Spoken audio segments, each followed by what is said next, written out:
마가복음 8장 22절에서 26절 말씀입니다. 베스다의 이름에 사람들이 맹인 한 사람을 데리고 예수께 나와 손대시기를 구하거늘. 예수께서 맹인의 손을 붙잡으시고 마을 밖으로 데리고 나가사 눈에 침을 뱉으시며 그에게 안수하시고 무엇이 보이느냐 물으시니 쳐다보며 이르되 사람들이 보이나이다. 나무 같은 것들이 걸어가는 것을 보나이다 하거늘. 이에 그 눈에 다시 안수하시매 그가 주목하여 보더니 나아서 모든 것을 밝히 보느니라. 예수께서 그 사람을 집으로 보내시며 이르시되 마을에는 들어가지 말라 하시니라. 아멘.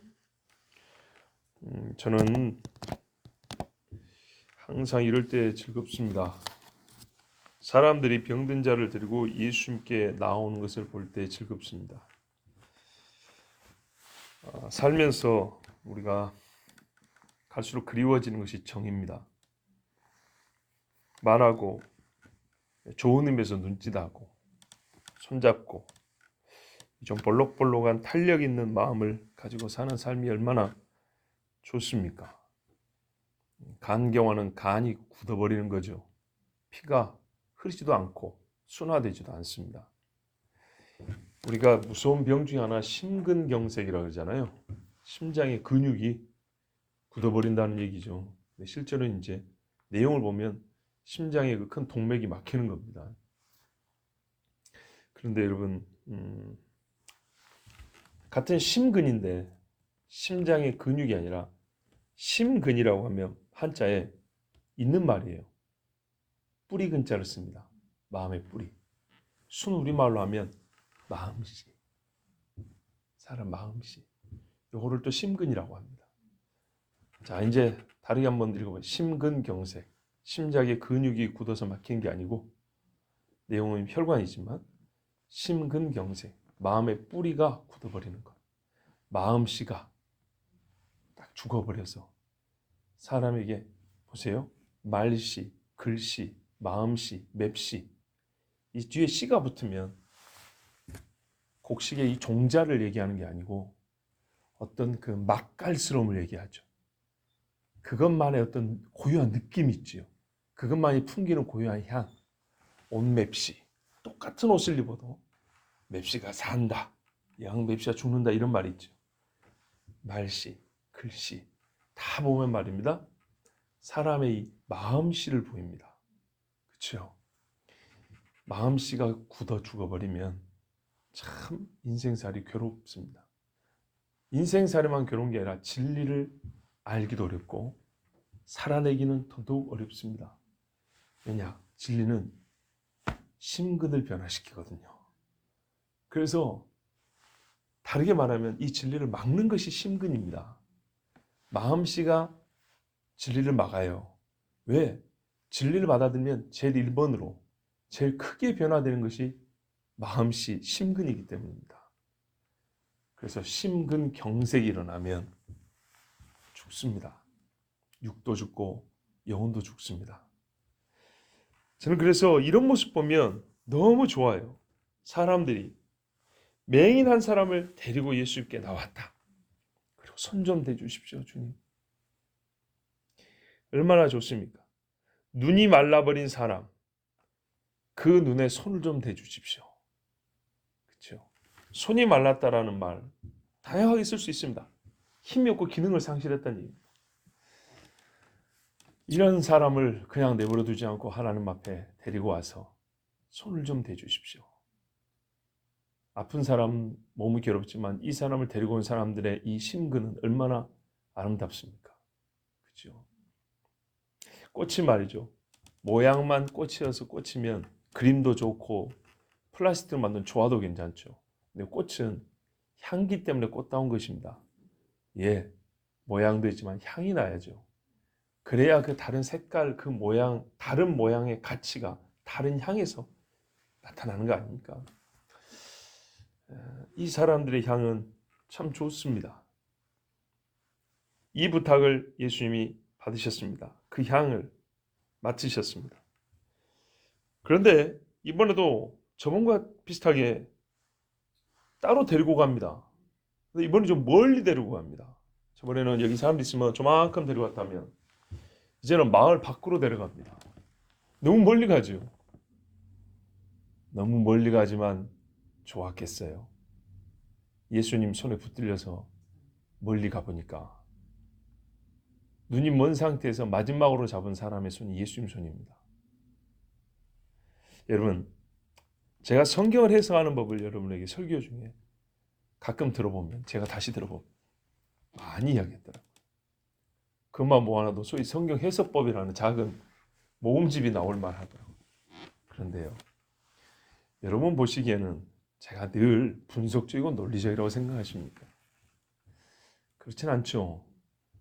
의외로 상상력도 풍부하죠. 의외로 이 정서적인 것도 괜찮죠. 성경이 이 모든 것을 요구합니다. 주여. 맹인의 손을 붙잡고 마을 밖으로 상당히 멀리 가셨어요. 시간을 좀 많이 끌었어요. 왜 그랬을까요? 다른 사람이 못 보는 은밀한 데서 할 것 같으면 골목으로 가도 됩니다. 그렇죠? 남의 집 방으로 그냥 조용히 둘이만 들어가도 됩니다. 그런 게 아니고 아예 조용한 데서 하려는 게 아니라 아예 못 보게 하려는 겁니다. 은폐입니다. 은폐. 나중에 보면 마을로 들어가지 마라 그러죠. 그렇죠? 그만큼 이 동네 사람들을 모르게 하겠다는 말입니다. 그래서 멀리 갖고 가신 겁니다. 여러분, 이 동네가 어디죠? 22절 보니까 벳세다죠. 마태복음 11장 20절에서 22절에 보면 예수께서 권능을 가장 많이 행하신 고울들이 회개하지 아니하므로 그때 책망하시되 화 있을진저 고라시나 화 있을진저 벳세다야. 너희에게 행한 모든 권능을 두로와 시돈에서 행하였더라면, 두로와 시돈에서 기록상 보면 하나밖에 없죠. 수로보니의 여인, 그 귀신들의 딸 고쳐준 거. 그들이 벌써 베옷을 입고 제에 앉아 회개하였으리라. 내가 너희에게 이르노니 심판날에 두로와 시돈이 너희보다 견디기 쉬우리라. 소돔과 고모라가 더 나을 것이다. 여기가 벳세다입니다. 전에 예수님이 여기 자주 오셨어요. 많이 얘기해 주세요. 우리가 이 벳세다를 처음 언제 봅니까? 베드로와 안드레의 고향이 여기입니다. 이 무서운 저주와 책망을 들을 때 베드로와 안드레는 정말 가슴이 메어져야 합니다. 자기 고향을 보고 뭐라 그래요? 유대인들이 하는 소돔과 고모라. 저 이방에 두로와 시돈이 더 나았다 그럽니다. 이 벳세다에 와서 예수님이 기적을 엄청나게 많이 행해 주셨는데 전에 이렇게 따로 조용히 데려가지도 않았어요. 다 보는 데서, 다 듣는 데서. 그런데 어떻게요? 심근경색이 와가지고 사람들이 주님 앞에 나오지도 않아요. 지금 보면 몇 명 없는 거예요. 사람들이 많이 몰려있을 때는 주님 어디 따로 갈 수가 없어요. 생각을 해보세요. 어디로 가겠어요? 다 몰려 따라오는데. 그리고 저 넓은 지역까지 있는데 이 모인 무리들을 벗어나는데 시간이 얼마나 걸릴까요? 몇 명 안 나온 거예요. 어느 동네는 예수님 왔다는 소리 듣고 왕 모이는데 이 벳세다 여기는 옛날에는 일 안 했어요. 놀랍죠. 진짜 놀랍죠. 한 3년 지나니까 나와보지도 않아요. 자, 그래서 늘 드리는 말씀은 뭐예요? 벳세다에서 기적을 많이 했다. 많이. 그 많이 퍼먹은 사람들, 많이 고침받은 사람들, 귀신 떠난 그 새롭게 정신이 온전해진 사람들 다 어디 갔을까요? 정말 어디 갔냐고요? 이 시대 80년대 부흥회 참새에서 그 은혜 받았던 사람들 다 어디 갔을까요? 예수님이 이 동네는 아예 못 보게 해버립니다. 마을 밖으로 데려갑니다. 이쪽으로 오신 거는 예루살렘 가러 이제 오신 거예요. 이 다음에 바로 이어지는 게 마지막 예루살렘 여행입니다. 요한복음에서는 예루살렘 올라간 이야기를 여러 번 기록하지만 마가복음에서는 한 번도 얘기한 적이 없죠. 예루살렘 이야기 한 번도 안 합니다.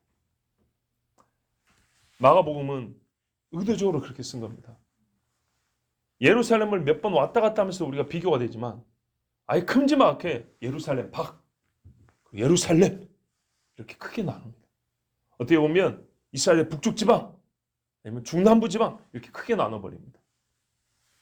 그랬을 때 우리는 지금 이스라엘의 북부 지역, 비유대 지역, 비예루살렘 지역을 지금 엄청나게 많이 봤습니다. 그리고 이제 예루살렘을 볼 겁니다. 큰 고기 두 덩어리가 앞에 있는 것처럼 딱 극명히 되져야 될 겁니다. 그러지만 한편 공통점도 많이 보일 겁니다. 왔다 갔다 하면 약간 우리가 정신 사나울 수도 있죠. 주의 깊지 않으면. 그런데 이제는 주의 깊지 않은 사람도 대버려 볼 수 있어요. 어떤 것이 다르고 어떤 것이 같은지. 패스합니다. 예수님이 여기서도 독특한 치유법을 사용하셨습니다. 갈수록 이제 이런 방법을 많이 쓰십니다. 눈에 침을 뱉고 눈에 안수를 합니다. 이야, 침 뱉는다. 얼마나 이거 사실은 그대로 보면 모욕적인 행동입니까? 앞에 세워놓고 이렇게 뱉었다는 얘기입니다. 손에다 이렇게 묻혀갖고 간 게 아니고 뱉고 나서 만졌다. 아무리 사람 눈이 멀어도 그렇지. 근데 이 사람은 그렇게 하지 않았어요. 여러분, 그러고 난 다음에 한 번에 눈이 안 떠집니다. 그래서 또 안수하고 막 그러죠. 그 중에 뭐가 보이냐 물어보고 막 대화하죠. 시간이 더 걸렸어요. 대화가 더 있었어요. 접촉이 더 있었어요. 부정하게 여겨지는 침이 모욕과 저주가 아니라 내 몸을 성하게 하는 데 쓰여지는 전무후무한 경험을 해봤어요. 한마디로 주님이 다수를 큰 권능으로 한꺼번에 고쳐주신 일을 점점 줄이시고 한 사람 한 사람을 좀 더 긴 시간 동안 만나시면서 온전하게 하시고 계십니다. 주님은 원래 이렇게 만나길 원했어요. 시간 너무 더 효율적으로 합시다. 3,000명씩 한꺼번에 싹. 주님 원래 그런 거 잘 안 쓰시지만 순차대로 하더라도 사람들이 너무 많으니까 어떻게 해요? 개인적인 대화나 만남 시간이 너무 짧아요. 결과는 주어지는데, 고침이라는 결과가 주어지는데 그런 사람들 주님을 모릅니다. 이렇게 한 다음에 무엇이 보이느냐 물어봤더니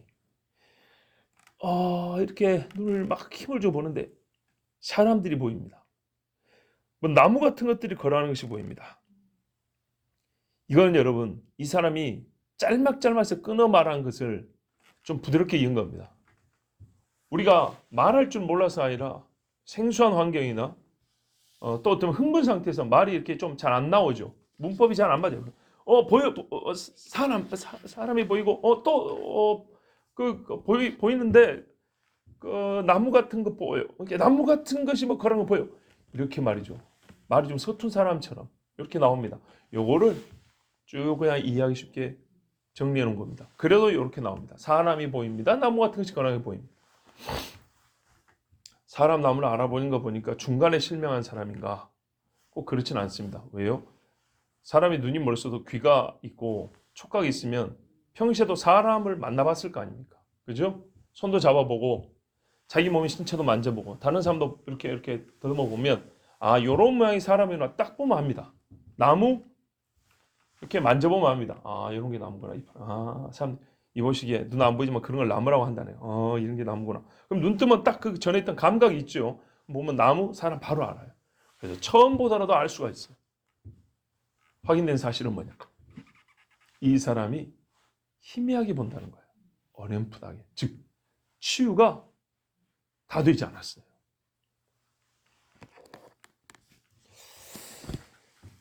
그래서 예수님이 한 번 더 안수했습니다. 그러더니 이제 다시 한번 안수를 받고 이렇게 딱 쳐다보니까 깨끗하게 잘 보입니다. 아이고 저기 내 친구가 있네요. 이러면서 정확하게 또렷하게 보게 됐어요. 치유가 완성, 온전하게 됐습니다. 모든 것이 초점이 맞고 밝게 보고 인지하게 됐습니다. 여러분 궁금하지요? 왜 예수님이 2번 걸쳐서 안수해갖고 고치셨을까? 그죠? 권능이 부족하지 않으신데. 전에는 이런 경우가 없었어요. 자, 이 앞의 사건에서 우리가 얼마 전에 침 뱉는 거 처음 봤어요. 오늘은 2번 안수하는 거 처음 봤어요. 그래서 이렇게 해석하는 분들이 들어있어요. 사람들이 예수님을 만나도 똑바른 견해를 갖고 있지 못하다. 엘리야라 하고 선지자라 하고, 그죠? 그리고 예수님을 다시 만나고서는 똑바로 알아본다. 그거를 상징하는 거다. 또는 예수님의 말씀을 잘 이해하지 못한다. 결국 주님을 잘 모른다는 같은 말이죠. 부활 후에 제자들이 예수님을 이제 제대로 알아보더라. 그것을 미리 우리에게 예표로 보여주는 거다. 이렇게 해석하기도 합니다. 2단계로 뭔가 나눠졌다는 형태는 공통점이 있는 것 같은데 여러분 조금 석연치 않죠? 여러분 지금 이 일은요. 예수님이 다 하시는데도 잘 보세요. 제자들이 못 받아들이고 못 알아본 거하고는 다릅니다. 이 사람은 지금 아무것도 할 수 없는 눈을 가지고 있고 오직 주님께서 해주시는 대로 나아지고 있습니다.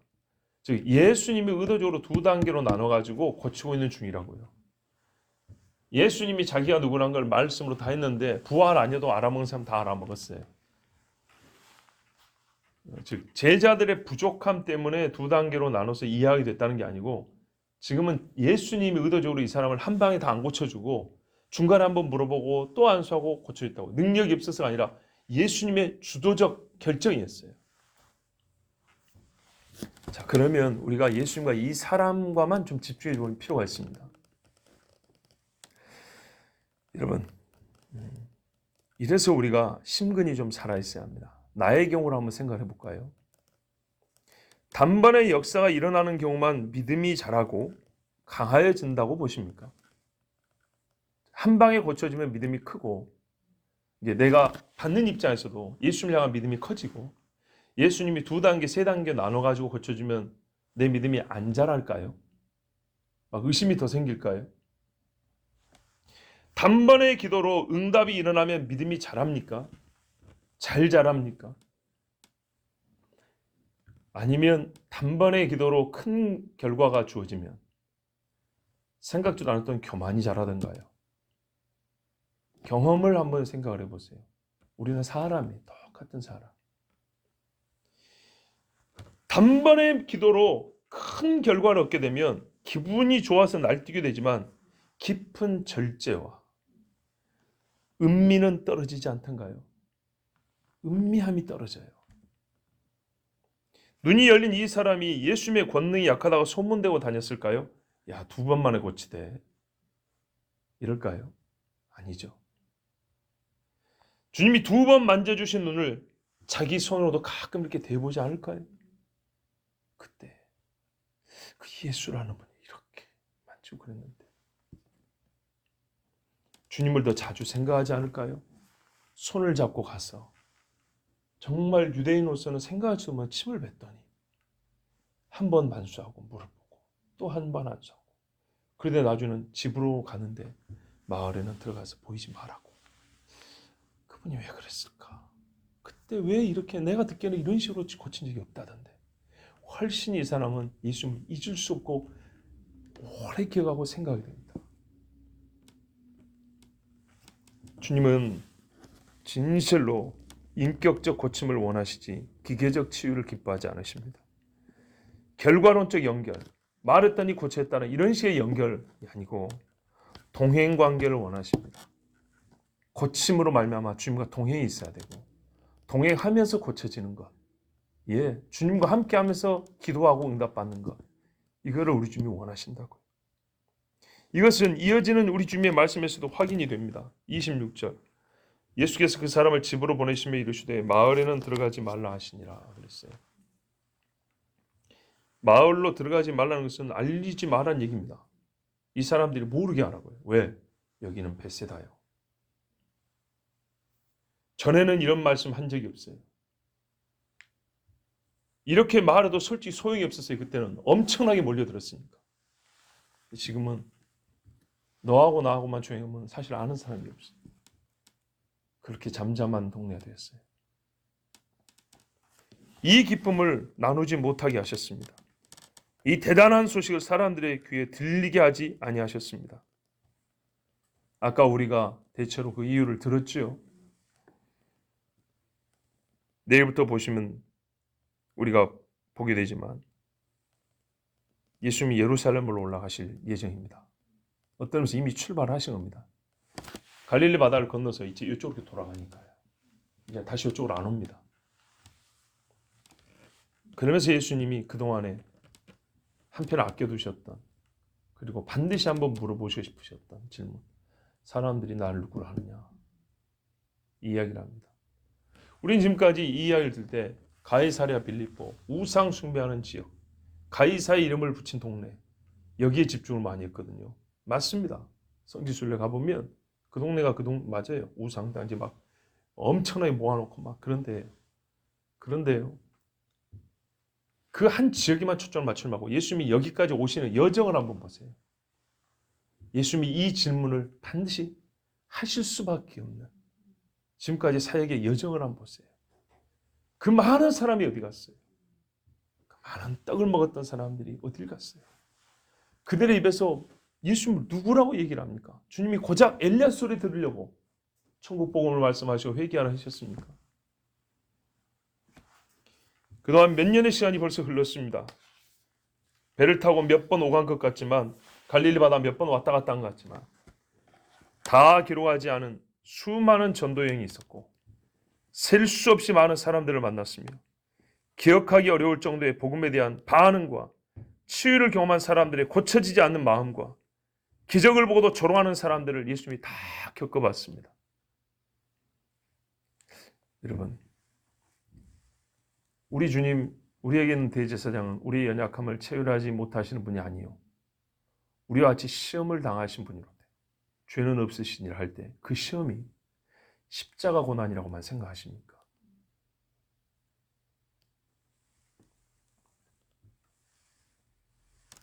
이제 아시겠죠? 우리 예수님이 모든 것을 주시면서 세상에서 상처난 상처는 다 받으셨습니다. 만일 우리였다면 대번에 포기했어요. 시험이란 시험은 다 받았습니다. 사람에게서 받을 수 있는 못된 것은 벌써 다 받으셨습니다. 하나님이신 그분조차도 뭐라면 더 이상 말하지 말자, 더 이상 보여주지 말자 할 정도로 우리 주님이 육체를 입고 이 땅에 오셔서 겪으실 시험을 다 받으셨어요. 이제 마지막 시험과 고난을 받기 위하여 예루살렘으로 올라가시는 주님의 마음이 어떨 거라고 여러분 보십니까? 어떤 마음이라고? 기쁘셨을까요? 근데 그것을 제자들이 모르잖아요. 마태복음 11장 16절에 19절. 아까 화했을진저 고라시나 베세다 그 앞에 뭐라고 돼 있냐? 이 세대를 무엇으로 비유할까? 비유하건대 아이들이 장터에 앉아 제 동물을 불러 이르되 우리가 너희를 향하여 피리를 불어도 너희가 춤추지 않고 우리가 슬피 울어도 너희가 가슴을 치지 아니하였다 함과 같도다. 보세요. 심근이 죽어버렸어. 요한이 와서 먹지도 않고 마시지도 아니하며 세상에 그런 사람 있으면 같이 가서 기도를 말 것이지. 그들이 말하기를 귀신이 들렸다 하더니 요한보고도 그랬어요. 요한보고도 귀신 들렸다고. 예수님은 귀신을 쫓아내는 귀신 들렸다고. 요한은 경건한 삶을 사도 귀신 들렸다고. 저렇게 경건할 수가 없는 거야 사람이. 저 광야에서 뭐 했겠어. 귀신 들렸지. 인자는 와서 먹고 마시기 말하기를 보라 먹기를 탐하고 포도주를 즐기는 사람이요 세리와 죄인의 친구로도 아니 지혜는 그 행한 일로 인하여 옳담을 얻느니라. 어떤 분은 지혜는 그 자녀들로 인하여 의롭다고 인정을 받느니라. 자녀가 아닌 사람들은 예수님과 요한의 의를 인정할 줄 몰랐어요. 그 다음에 하신 말씀이 이게 이 세대의 마음이에요. 이 세대의 마음씨라고요. 근데 그 중에서도 지금 눈앞에 있는 벳세다가 돌아오지 않아요. 회개하지 않아요. 그래서 고라시나 벳세다에 화 있을진저 이렇게 말씀하신 거예요. 아이들이 피를 불어도 춤추지 않는다. 애들 봐보세요. 얼마나 뛰노는가. 그게 우리가 주님 앞에서 보여야 될 모습이에요. 다윗이 춤추며 뛰었던 것, 그게 우리의 심근이어야 되는 거예요. 이렇게 심근이 죽은 사람들에게 회개하지 않았던 겁니다. 이러니 회개가 되나요? 이들에게는 더 이상 소경이 눈을 뜬 소식을 전하고 싶지 않으셨습니다. 주께서 때가 지나면 거두어 드린다는 말을 절대로 예사롭게 들으면 안 됩니다. 그리고 그 동네가 바로 이 사람 소경의 마을, 소경이었던 사람의 마을 벳세다입니다. 여러분, 주님의 마음을 느끼고 알기를 바랍니다. 감히 주님의 마음을 조금은, 아주 조금은 알겠다고 말할 수 있다면, 제가 예수님을 몇십 년 믿으면서 조금은 알 수 있다고 말한다면 저에게도 또한 주님과 비슷한 근심과 괴로움이 있습니다. 뜨거움의 오름과 내림만이 아닙니다. 어떤 경우는 뜨겁고 어떤 경우는 식어버리고, 그거 괴롭죠. 근데 그것만이 아니고 순전함에 굴곡이 더 가슴 아플 때가 있어요. 사람의 마음이 깨끗했다 더러웠다, 깨끗했다 더러웠다. 정말 진심인데요, 가끔 죽고 싶을 때가 있어요. 정말이에요. 어제도 성경 읽고 설교 준비하는데 그런 마음이 들었어요. 통으로 볼 때 이 세상은 정말 너무 더러워요. 나를 빼고 얘기하는 게 아니에요. 나를 포함시켜서 이렇게 거짓되고 이렇게 제멋대로인 세상을 진짜 떠나고 싶어요. 이 세상에서 주님 주신 아름다운 일도 있고 추억거리도 많고 가슴 뭉클한 일도 있지만, 그럼에도 불구하고 오만 데 스며들어 있는 이 더러움에 정말 여기를 떠나고 싶다, 이런 마음이 들 때가 있어요. 같은 곳을 바라보지 못함만 슬프지 않고, 같은 곳을 보고 있지만 자꾸 곁눈질하는 것을 보는 것도 괴로워요. 너무 고통스러워요. 성경에서 일심을 가져야죠. 일심을 가졌어도 일관성과 지속성이 결여, 이거는 또 다른 근심의 이유입니다. 그리고 논리와 증거를 넘어 생기로 생각하고, 죽어 있는 것이 아니라 생기하더라니까 눈을 탁 또 살잖아요. 그것처럼 사람의 사고라는 것도 말이죠, 딱딱하고 굳어 있는 게 아니라 생기에 이끌려서 지각 있고 생각할 줄 알고, 치우침 없는 걸음걸이. 이게 내 개인적으로는 신앙, 목사가 아닌 신앙인으로서 끝없는 나의 소원이에요. 내가 죽을 때까지 소원이 있다면 이것이 내 소원이에요. 근데 혼자 예수 믿는 게 아니고 같이 예수 믿다 보니까 이런 게 무슨 말, 같이 이 고통을 느끼고 또 같이 이 귀한 신앙의 모습으로 살고 싶은 게 나의 소원이에요. 근데 이게 잘 안 돼.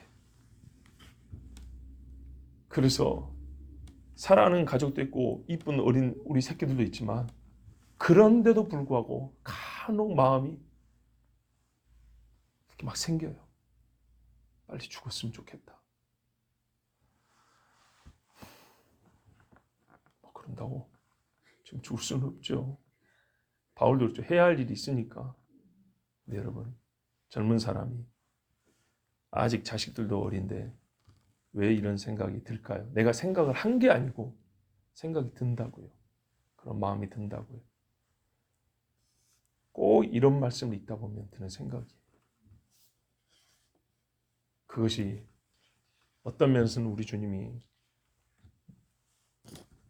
괴로워하셨던 그 마음, 그것을 하나님이 저에게 조금 맛을 보여주셔서 드는 마음, 그런 생각이 아니었을까, 그렇게 생각을 해봅니다.